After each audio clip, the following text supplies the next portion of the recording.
Ginugol ni Alvaro ang unang mga araw sa Tenerife na hindi sigurado kung dapat ba niyang hanapin ang may-ari ng telepono. Sinimulan niyang maghanap muli ng trabaho, iniisip na maging waiter.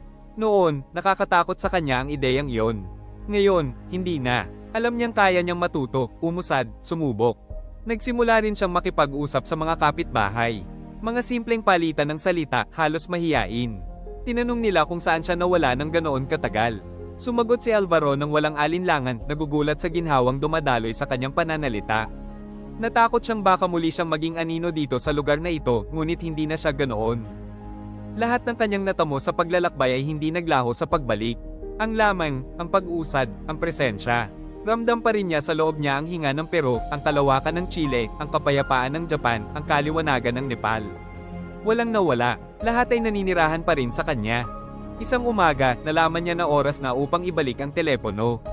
Hindi kinakailangan para makita ang babae, kundi upang isara ang kabanatang iyon ng kanyang buhay. Sumakay siya ng bus papuntang Puerto de la Cruz. Ang biyahe ay dumadaan sa tabi ng dagat. Pinagmamasdan ni Alvaro ang liwanag sa mga alon na may bagong katahimikan. Simple ang hotel, tahimik. Sa reception, kinumpirma ng taong naroon, hindi mukhang mula sa Peru, na may babaeng mula sa South America na nagtatrabaho roon ng mahigit 3 taon.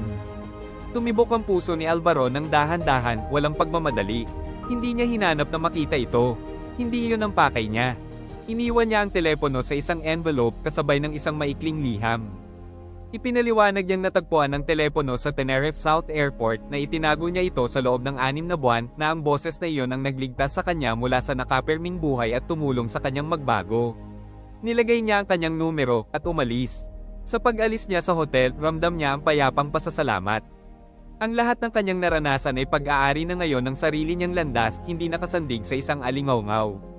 Sumakay siya muli ng bus patungo sa timog ng isla, pinagmamasdan ng pamilyar na tanawin na parang sa isang mundong muli niyang natutuklasan. Wala na siyang hinihintay, umuusad lang siya. Sa kaibuturan niya, alam ni Alvaro na may bagong liko ang kanyang buhay.